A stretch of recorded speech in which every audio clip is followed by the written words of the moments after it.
What's up, my friend? Abby here, and welcome back to another episode of Writer's Life Wednesdays. Today we're talking about old novels, not your current work in progress, but the book or books that you wrote in the past that never quite made the cut. Maybe you never finished this novel, or maybe you just decided that it is complete and total rubbish. And you're probably right.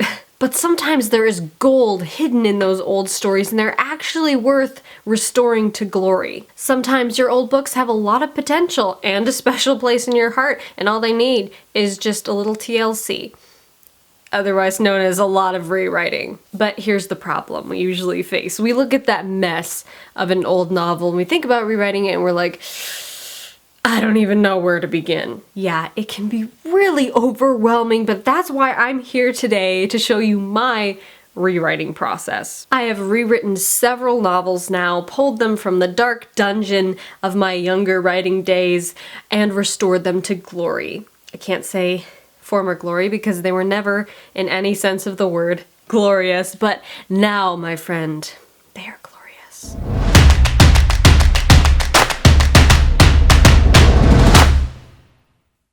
So let's jump right in. I'm going to show you how to transform a crappy old manuscript into a beautiful book start to finish, from your first and scariest encounter with your worst writing to putting the final touches on your beautiful novel so that others can enjoy it too. Take notes. Step 1.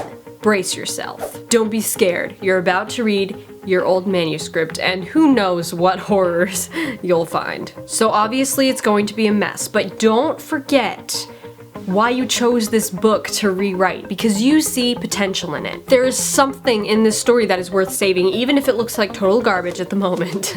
I'm here to tell you that you can rewrite this book if you just stick to it. But you have to be prepared for the mess that you're gonna encounter. Some books are obviously gonna be messier than others, but that doesn't make them less fixable, okay? Every story is fixable. You just have to have vision, and sometimes a lot of it. Which leads us to the next step. Step 2.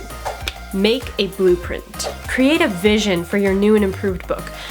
What do you want to do with this story? If you've been watching this show for any amount of time, you know that I am adamant about characters being the most important part of storytelling. So, in order to rewrite a good story, you gotta nail your characters. Also, I'm guessing the thing you like the most about this old novel is your characters. That's at least always the case with me. So, start by asking yourself these questions. Who is my protagonist? What do they want? Why do they want it? What are they afraid of? And how is their fear gonna get in the way of them achieving their goal? Once you know the answers to these questions, you should have a pretty solid idea of what should stay and what should be deleted. How is your plot going to serve your protagonist's story? That's the rule that you should go by. When you start filtering your plot, what happens through your characters, why it matters, it starts to become very clear very quickly what should be deleted and what you should keep in.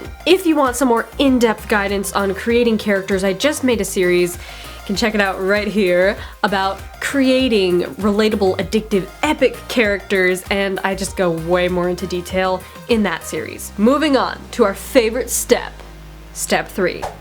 Demo day. There's nothing quite as satisfying as throwing all your rubbish writing into the trash bin and clicking delete forever, is there? Well, I guess it's probably more satisfying to actually write something that isn't rubbish, but how often does that happen, right? But before you get trigger happy with your delete key, stop to think about what you're doing. Don't just delete something because it makes you cringe. Delete it only if and when it's working against your blueprint. Aha, that's why it's so important to make a blueprint in the first place. Obviously, there are several ways to cut the crap out of your novel, so to speak, but my personal favorite way is to just start reading through what you have. When you hit a rough spot, just figure out what's not working and delete it, and write a note to yourself explaining what you need to go there instead. I like to write a detailed synopsis of each chapter as it currently is. That way, from a bird's eye view, I can tell what I want to change and where I want to change it. From there, I rewrite the whole thing, sometimes line by line, sometimes deleting entire chunks or scenes or chapters. I save pieces of dialogue and narration that I really like and figure out how to change it so that I can weave those pieces of dialogue and narration back into the story in a new way. There will definitely be stuff that belongs in the garbage, but keep an eye out for the gold. Step 4. Build the foundation. After you finish giddily hacking through your manuscript with a sledgehammer, you might be a little disappointed by the pile of rubble you've left behind. But fear not, you still have your blueprint. I like to think of rewriting a book as more than just revising, because you're creating something completely new. The revised versions of my manuscripts are a lot different than the originals. And that's good, because you're taking the skeleton of your old idea and putting new and improved flesh on the bones. So be open to new ideas. You never know how much potential your story has until you roll up your sleeves and get messy. Like I said before, there are many different methods of rewriting. It's really a game of trial and error until you find what works best for you. Maybe you're like me and you enjoy transforming a book sentence by sentence, or maybe you like to start from scratch and just rewrite the whole thing. You never know what works until you try it. So I encourage you to be adventurous with this. Build the foundation, your first revised draft, however it feels good to you. And then we're on to the next step, and that is edit. You know how this step goes. Look for plot holes, missing information, shallow point of view, passive voice, too many adverbs, confusing sentences, and grammatical errors. By the way, half this junk is caught super well by this great editor that I use called Hemingway. It's super easy to use, it's free, it's great, I use it all the time. I'll leave the link in the description below. It's super important to remember that when a book is rewritten, it's more likely to have errors. But that's okay, everything is fixable. Be patient with yourself and your work. You've come this far, you're serious, don't sell yourself short. I usually put a book through 2 rounds of edits before I hand it off to my alpha reader / editor, aka my mom, to really edit it. She's amazing. Thanks, Mom. As writers, we all know how grueling the editing process can be. It's not gonna be quick, it's not gonna be easy, it's not gonna be fun, but it's gonna be worth it. I always like to say fine-tuning is what makes the difference between a 4-star book and a 5-star book.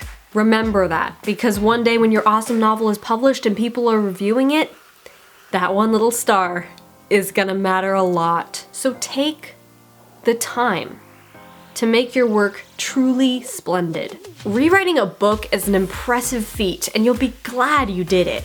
I hope after watching this video you go forth with a little more courage and ambition and rewrite that messy old manuscript and make it a beautiful book. So there you have it, my friend. That's how I take a crappy old manuscript and rewrite it into something that is actually worth reading. Now it's time for you to talk to me. Comment below and tell me, have you ever rewritten a novel? What is your favorite method? Have you ever thought about rewriting a novel? And has this video given you any inspiration? If you don't even know what I'm talking about at this point, let's just talk about your current work in progress. What have you been writing lately? Smash that like button if you like this video, and be sure to subscribe to my channel if you haven't already, because I post writing videos every Wednesday, and I also post videos on Monday about creativity and productivity if that's something you're into. Alright, my friend, I will see you next week. Dream big, stay invincible, and rock on. And we ain't got nothing, gotta do something.